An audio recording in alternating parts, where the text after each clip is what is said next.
Hello, everyone, and welcome to another episode of Floyd Street's finest Louisville men's basketball podcast, part of the Field of 68 network. I am Jeff Greer, and this episode is presented by our friends at Great Flood Brewing Company. Very excited to have with us a regular. Mike, you're like a go-to.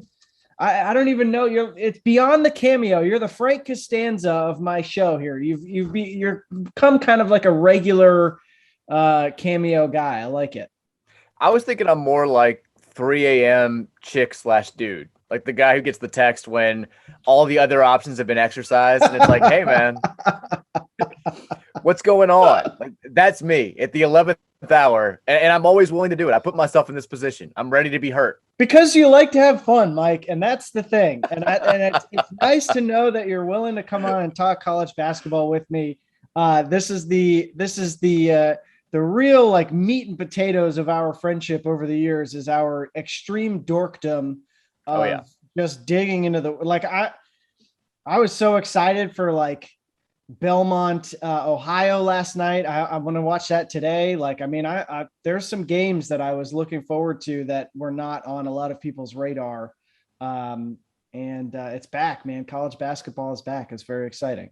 Yeah, I spent last night obviously watching the Louisville game and absorbing all the other games that were on. And I know Friday night is actually a pretty loaded night for college basketball this week. But so early this morning, Mary was like, are there any good games on tonight? And I looked at the schedule. I'm like, I'm actually really excited for Buffalo, Michigan. And she was basically Buffalo is good. She was like, we've got two kids. You can't justify that. I was like, the hell I can't. I'm absolutely. Let's go. I will be watching those games. Mike, you got to tell me this before we get going. And I just realized for the people who are just listening to the audio version of this podcast, it's Mike Rutherford. If you haven't looked at I just keep calling you Mike. If you haven't looked at the title on the podcast, but Mike, I got to ask. So you have congratulations publicly. We have obviously exchanged pleasantries privately, but I got to ask. You're a veteran dad now on baby number 2. And your other little one, Virginia, is all grown up here. It's crazy watching her grow up. How much time is there actually for us prospective dads where the little one is snoozing and you can watch games? Like, because I'm kind of looking forward to that. Ours is due in January, and I'm hoping to use that as an excuse to like be down here in the basement with my TV watching games while the little one's sleeping. It was a lot easier with one. I'll say that. I think you're in pretty good shape because I was kind of in the same boat. Virginia was born in September of 2019. And, those first few months, the good thing for you and I is there's only so much we can do with the newborn, right? They need to eat every couple hours or so. Can't help them with that. We got nothing for you there. And so you're kind of like, hands are tied. I'm so sorry. But so the first year, because I was still doing the college basketball editor gig over at SB Nation, in addition to the radio and the Card Chronicle stuff. And it was hectic for sure, but they do sleep. And I did stay up late and I watched a lot of basketball, and it kind of was business as usual for those few months. This year, I can already tell it's going to be tougher because we're playing man to man now. There's no more handing off the one kid. It's if she's got John, Virginia is 2. It's not like she's self-sufficient yet. She's grown up a lot, but she's not 15. So she still needs dad. She needs somebody to play with. And that's me. So it's going to be tougher, but we're going to soldier through. We're going to be okay. I think don't get me wrong. It's going to be a change. You're going to have to adjust a little bit, but you'll be able to watch Pitt, lose games to. Oh God. You'll be able to watch it live. The Capel massacre will continue. You'll be able to view it. For those who didn't somehow see this last night, they lost to the Citadel by 15. I mean, do you know the Citadel's claim to fame as far as college basketball facts are concerned? Don't they shoot like 700 threes a game? I guess that's just playing style, but what is their other claim to fame? One of the 4 original Division I programs that have never been to the NCAA tournament. Okay. That makes sense. I read Pat Conroy, who wrote Prince of Tides and Bridges of Madison County. He wrote a book he played point guard at the Citadel. Oh, and he wrote a wow. book called My Losing Season, which actually is a really good book for, even if you're not a college basketball fan, but if you are a basketball fan, it's especially good. And he wrote about, his life there. And he made full mention of the fact that the Citadel is not exactly a college basketball powerhouse, and their only distinctions in the sport are extremely negative. And yet here they are on opening night, just toppling the mighty Panthers from the ACC. Okay, well, first and foremost, I do think that will help Pitt or help the Citadel's resume when they're vying for an at-large in March. It's a big victory for them. Pitt is it's worse than you could possibly imagine at this point, having one of their three best players blow his knee and then another one getting involved with police stuff. Not good. But you know what, Mike, you'd be very proud of me. And before we talk about Louisville's game against Southern, I was at Western Kentucky last night as a side note. So I watched Louisville the morning after, and I will get into a bunch of that stuff in a minute here. But you would be proud of me because I'm in an ACC fantasy basketball league, as you know, with a bunch of other writers, including my predecessor at the Courier-Journal, CL Brown, who is new to the league this year. So there's 10 of us. You can only pick ACC players. So it's a rotisserie basketball league through the basketball season. And this year's strategy was to go get the stat stuffers on the awful teams. So I have Hugley and Femi Odukale from Pitt, and they both had like monster games last night. I think they were the only guys who scored more than like 5 points. So I'm proud of myself for feasting on the guys who are going to get stats on a very bad ACC team. I like that it's already so bad that you're putting your own fantasy basketball needs ahead of the actual program. There you go. They've played 2 hours of basketball this season, and that's where we are. Well, Mike, let's get into it with Louisville. Obviously, last night, like I said, I was down at Diddle Arena, which was awesome. It was really fun opening night down there. That is an intense place for basketball games. The only 2 times I have been there for games, there have been fights with players. So, of course, the Montrezl Harrell famous incident, although I shouldn't just include him. It was like 12 players, but he was famously accused of throwing an elbow, throwing a punch, whatever it was. But just sifting through the ruins of the Twitter landscape after the game last night, and they were ruins. I wanted to touch on a couple of things to get them out of the way here. First and foremost, how much did you want to yak when Matt crossed his finger? They had to zoom in on his finger.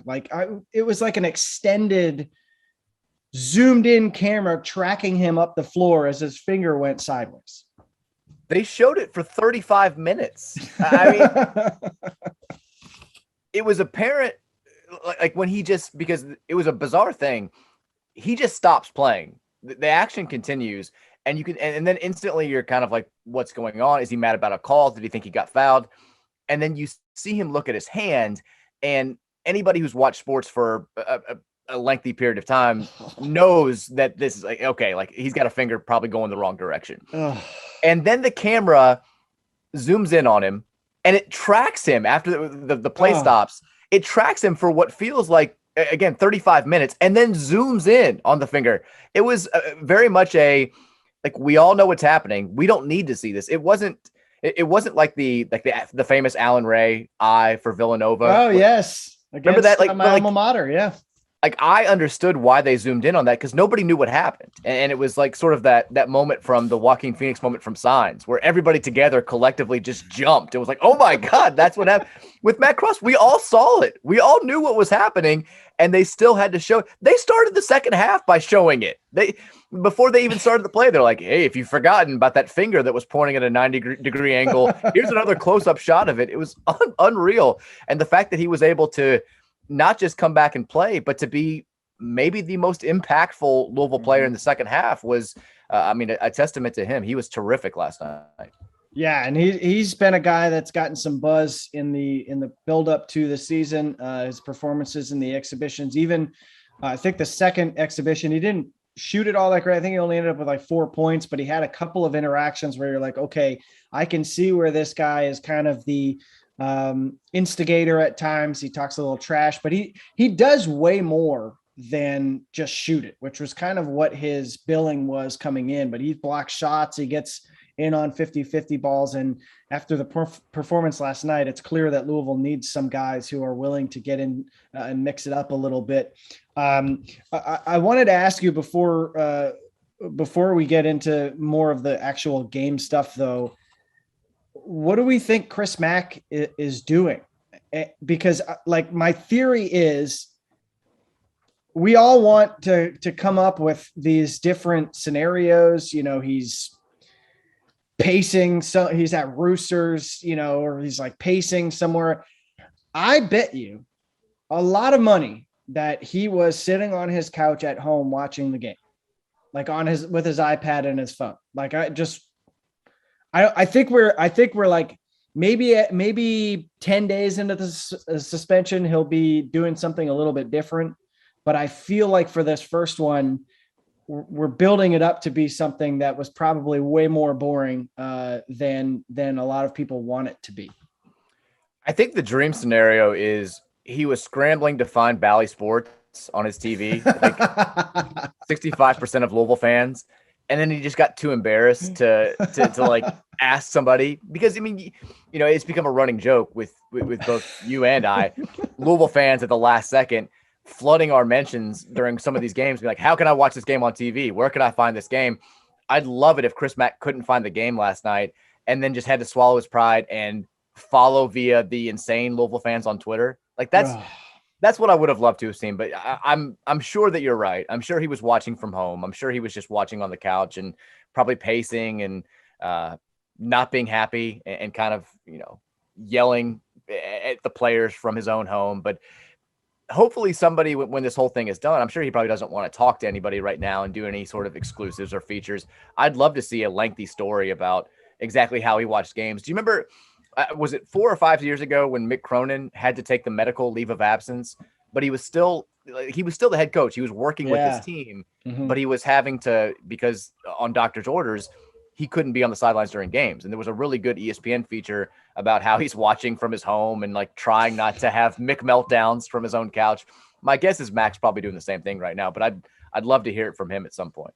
Well, way to twist the knife for Chris, if he is listening, to mention Mick Cronin of all people in that reference. No, I mean, hey, Chris, if you are listening, you know, I'd love to watch a game with you and write about it. That'd be a lot of fun. But I don't know what he's allowed to do. I feel like everyone's kind of unclear on if he's allowed to like exchange text messages with reporters. Like, is that considered part of his job? He's not allowed to do that. I don't know, but a fascinating aspect of these first 6 games for Louisville is how they deal with the suspension. Before we continue, I got to tell you about my friends at Great Flood. They are going all out this season during all televised Cardinals women's, men's basketball games and football games this season. Their drinks 10% cheaper for the entirety of the game. I like that. That's a nice discount. This pricing is available at both the Highlands Tap Room and the Middletown Restaurant. If you haven't hit the Middletown Restaurant, newer, looks really nice. Lots of TVs. They love hosting you. Can't wait to root along with you as we cheer on our Cardinals. Thank you for your loyal support, and go Cards. And this is for you, Mike. This is special here. This is a nice little side note from Great Flood. They're expanding their options in the tap room for the first time in 7 years, offering wine by the glass or bottle. Whoa. And there is a liquor and cocktail menu coming soon. On Sundays at either location, you can enjoy endless mimosas. There you go. That's nice. We love Great Flood. We love Great Flood. We've been there for drinks several times. I believe that you were there for the night that I had my birthday party there. That was I had started dating Elizabeth for like a week, and I had a big blowout bash at the Highlands Tap Room. They're still talking about it. Still everywhere. Talking about it. I have lost many a trivia night at that tap room. Well, let's talk about the actual game because there's a couple of things here, Mike, that I want to get to, and we can kind of do rapid fire here. But let's start with the offense, because there's a couple of notes here. It's one game. You and I both talk a lot about not overreacting to things or joking about overreacting to things. A couple of quick takeaways, though. I think one is they want to play with pace, but it's got to be pace with grace, I guess. It's got to be pace with like measured pace. I'm counting it up here. I was at 8 as I was watching back through a second time. I was at 8 bad shots by my calculation, like really not good shots at all. And it's only early in the second half of my rewatch for a second time. The turnovers are going to be higher this season just because they are playing faster, but they're not going to want them to be at 26% of their possessions. And then look, 2 other things. One is they're not going to go 7 of 28. They're not going to shoot 25% from 3 all season. So I do think, like, look, if they made 3 more of those threes, they win by 20 instead of 12. And that I think is one big factor. But 2, they need Jae'Lyn Withers to be way more assertive offensively. And that's something that I know Mac has been working with him on. The coaching staff has been pushing him to be more assertive. And he kind of faded at times during the game last night. This was a game that Jae'Lyn Withers and to a lesser extent Malik Williams really should have dominated. I mean, Southern does not have they don't have a key player who's taller than 6'7". I think their only player who is a 6'9" guy who hardly sees the floor. They don't have a true center, the type that you're going to see night in, night out in the ACC. And they don't really have like a true power forward who should be able to keep Jae'Lyn Withers from doing whatever he wants to do offensively. And Jae'Lyn, I know he was hampered by foul trouble, especially in the second half when he was trying to play a little bit. But even when he wasn't, he was almost an afterthought. And I don't know if it's just him not figuring out how he fits into this new system where you're going to have guards who have a little bit more leeway to take outside shots, especially early in possessions. But he just seemed kind of lost. The only real impact he had in the beginning of the game was a catch and shoot 3 very early on in a possession, which seemed like a bad shot until it went in. He didn't do enough last night. He's got to figure that out because, as Chris Mack said before the season, if things click for him, these can be his last 5 months here. He's that talented. And we saw that throughout last season. He would make 3 or 4 plays pretty much every night where you're like, that's an NBA move. And that's something that nobody else on this roster can do. But he also could be here 3 more years if he doesn't have that moment, if he doesn't have that everything starts clicking type deal. I think what you also saw as far as the bad shots are concerned, there's a downside to depth if you don't have the maturity to handle it. And I think you saw with a lot of guys last night who came here with the belief that they were going to play big time minutes and have the chance to put up decent numbers. There was this whole kind of like, hey, it's my turn now mentality. Like right. This is my possession. I've been out here for a few minutes. I haven't made an offensive move. Let's go. And you saw that a little bit with L. Ellis, both on drives and taking some really ill-advised outside shots. I think you saw it a little bit with Jared West. You saw it just some guys who were just kind of like, all right, like, let's go. Like, I'm a scorer too. Give me the ball. I'm not passing. Let's make a move. That has to be figured out pretty quickly because, and I know we're going to talk about this a little bit later, you've got teams coming up on your schedule who are far more capable of taking you down than Southern was on Tuesday night. And if you play with that same type of mentality, if you play with that sloppiness, if you play with that just kind of overall like lethargic feel like Louisville did for stretches on Tuesday night, you can't just turn it on and turn it off against some of the teams that are coming up on your schedule. So they've got to get that mentality figured out pretty quickly because they did not seem to play as a cohesive unit on offense for long stretches on Tuesday night. I've seen Chris Mack operate enough in team meeting, like team dinner, scouting report, evenings, practice scenarios where I know that he had to have been livid, like absolutely livid, seeing his guys have the ball taken right out of their hands. That happened with Sid Curry a couple of times off defensive rebounds. Jae'Lyn Withers had one knocked off of him. L. Ellis had one just kind of stripped off of him. That had to be infuriating for him because he talks so much about, I don't care if someone has never seen this team play before. The one thing that I want them to take away after they watch us is, wow, that team was really tough. They talk about that all the time. And like you said, a little lethargic, a little careless with the ball offensively. And then defensively, look, I mean, they lost cutters a lot early in the game, especially. They were losing cutters or a couple of really easy baskets on baseline out of bounds plays that Southern got. And just not as effective as they needed to be on the defensive glass. They want to force jump shots. We know that. The pack line defense is entirely built to force contested jump shots. And to Southern's credit, they made a lot of really difficult shots. I mean, they bagged a lot of tough shots, but Louisville also got stops in theory. And you would think, like we were just talking about, you've got Curry, you've got Williams, you've got Withers, you've got all these guys who are much bigger than anyone on Southern, who you would think would be solid defensive rebounders, and they weren't tracking them down if they weren't in their immediate area. And that was pretty surprising to me. I think you also kind of saw this merging of the old Chris Mack defense that we're used to, because they did extend a little bit. There was a little bit of full court pressing, but for the most part, that Mack line defense, as Louisville fans have been calling it, is here to stay.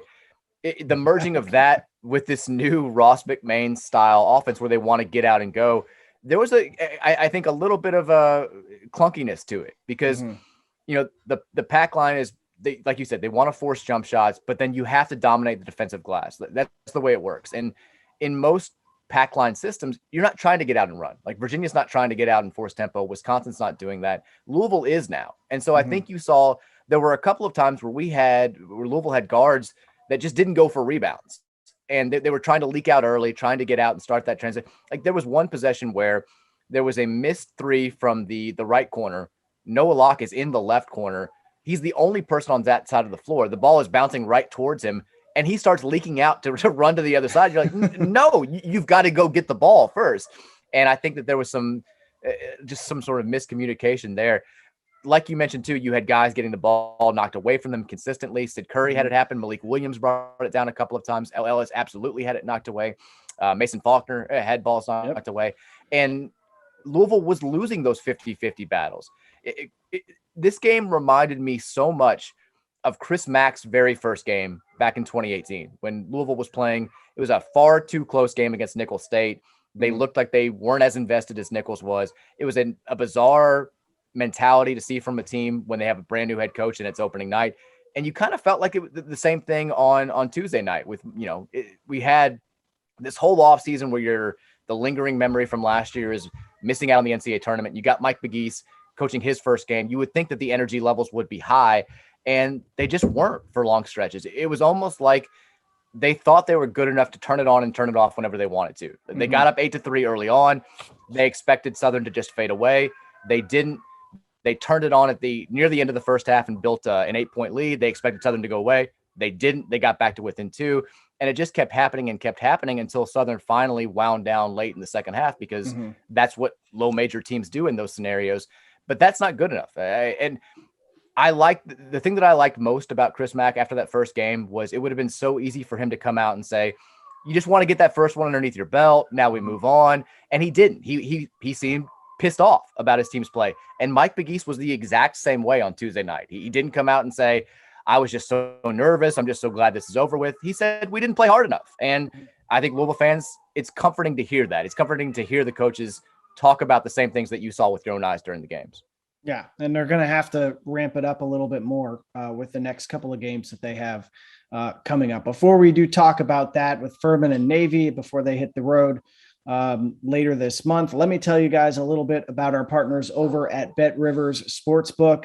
If you haven't signed up with Bet Rivers yet, now's the time, because they are offering a $250 match bonus for your first deposit. But what sets them apart is that they require just one playthrough to turn your bonus into cash money. With their new Rush Pay instant approval, withdrawing your winnings is safer, more secure, and more reliable. Basketball season is here. Get on the action by going to betrivers.com today or by downloading the BetRivers iOS app. You must be 21 years or older, and if you have a gambling problem, please call 1-800-GAMBLER. Well, Mike, between the two of us, my dog's going berserk upstairs. Little kiddos, you gotta tend to the kiddos. So we'll end on this here. I appreciate your time so much. Navy just beat Virginia. In my newsletter, which I'm very proud that I put this in there, jeffgreer.substack.com. It's time to subscribe, just based purely on this one note that I had buried in one newsletter 3 weeks ago. Navy is good. Furman is good. Those are not easy walkover bye games that we typically think of. like you would think of a Southern game. Navy is good. They return a lot of players from a very good team last year, the best team that they have had in like 25 years. They haven't been to the tournament in ages. And John Carter Jr., who's their second leading scorer last season, had 19 against Virginia. We know that Furman is always tough to play against. This is an interesting pair of games, Mike, back to back to test Louisville after this opening experience. It really is. And Navy won the Patriot League regular season last year. I think they got bounced in the semifinals of the conference tournament, but like you said, they returned just about every key player from that team. They knock off Virginia on opening night. I believe they play Virginia Tech on Friday. So they're going to be battle tested coming into the KFC Yum Center on Monday night. They're not going to be intimidated. I mean, if you've gone into John Paul Jones Arena and won, and if you've done whatever they're going to do in Blacksburg on Friday night, you're probably not going to be intimidated by just about anybody, including Louisville. So that's going to be a very tough game. And then Furman, Bob Ritchie's had that program rolling for a long, long time. They made 22 3-pointers in their opening night win. I think they played a D2 team or a D3 team. Yeah. But they start 4 seniors. They are used to having success. Like Navy, they're not going to come into the KFC Yum Center and be intimidated by the bright lights or Mike Rutherford's voice on the intro video. You had to get it in there. You had to. I had to do it. I had to do it. But I mean, you know what I mean? Sometimes there are teams that come into the Yum Center, and when they do have that intro video and the lights go down, you can see them staring at it, and you just know that they're like this game's already over. Mm-hmm. And these two teams are not going to be that way. These two teams, I fully expect them to push Louisville, especially if Louisville doesn't respond to a so-so opening night performance the way that they should. That 2018 team, though, I'll say this. They responded right away to Chris Mack calling them out after that kind of just lackluster opening night performance. They blew out, coincidentally enough, Southern a couple of nights later by 50. Mm-hmm. So hopefully Louisville will wake up a little bit and be ready for the challenge, because it absolutely is going to be a challenge Friday night, and it's absolutely going to be a challenge Monday night. Those are two teams that could very easily make the NCAA tournament. And people get on, I know Louisville fans get on, people like you and I, who always try to say, watch out for this team or watch out for this little team that they've never heard of. And I get crap for it every single year. And then the game happens and it's nip and tuck at the end. Like I'll never forget Albany. I was building that Albany team a few years ago. Mm-hmm. It took a non-foul call on Dengadell for us to win that game in the final seconds. Like we're letting you know, these games are going to be tight. Don't be surprised at all if it comes down to the last few minutes and the game is not in hand. And if they win those games comfortably, I think Louisville fans should be very happy with the performance as well. We'll end on this. I'm going to put you on the spot, Mike. 2 questions for you. 1, Duke or the Field regular season title after seeing Trevor Keels put on a show last night, and Paolo Banchero. I mean, it feels like Duke was my preseason pick. I think they're the best team in the conference. But at some point, you can't just ignore the fact that they have not won a regular season title in over a decade, despite being picked to win the conference 7 times out of the last 9 years. We do love picking them. So if you're saying like make an individual bet on one team, my bet would be on Duke. But if you're saying Duke versus the Field, I feel like the smart betting instinct is on the Field. So as impressive as they were Tuesday night against Kentucky, I'll go with the Field. But I also would pick Duke if you tell me to pick one team. So I'm basically choosing both sides. Wow, that was an incredible straddle there. I'm taking Duke. I'm taking Duke. I just Coach K whistle. Yeah. The other one is Virginia. 5th place in the ACC. Higher or lower? Where do you move them? Lower. And I know I just talked about you have to embrace recent history. That's completely neglecting recent history, but I don't see it. Maybe Tony Bennett's a miracle worker again. I think I probably said the same things at the beginning of the 2019-20 season when they had such a dismal non-conference performance. And then by the end of the year, they were right back there nearly winning a regular season title, beating Louisville in their regular season finale. I don't see it this year. I don't think they have the weapons. That was on full display against Navy. And the ACC, for as not strong as it's going to be at the top relative to its usual standards, I think you have a lot of teams in that middle of the conference that could be pretty good. And for me, the top 5 are all going to be easy NCAA tournament teams. I'm not sure Virginia is going to be in that mix, so I say they finish lower. All right. Well, he is one of the 3 to 5 best coaches in the country, in my opinion. So we'll see if he can figure out his team going forward. Well, Mike, I appreciate it. I know you've got rumbling tots upstairs that you got to go deal with, but congrats, by the way. I haven't had a chance to say this on the pod, but congrats on your show. It's exciting to have you back on the airwaves, and it's great to have you back here on Floyd Street's Finest. So thank you very much for joining us. Of course, man. Always happy to do it. All right. That's Mike Rutherford, and that's another episode of Floyd Street's Finest. We'll be back next week. And hey, make sure you tune in to Louisville women's basketball Tuesday and Wednesday night. I'll be on play-by-play next week when they play Bellarmine. I believe it's UT Martin, the second one, back-to-back game. So tune in and make fun of me all you want. We'll see you next time.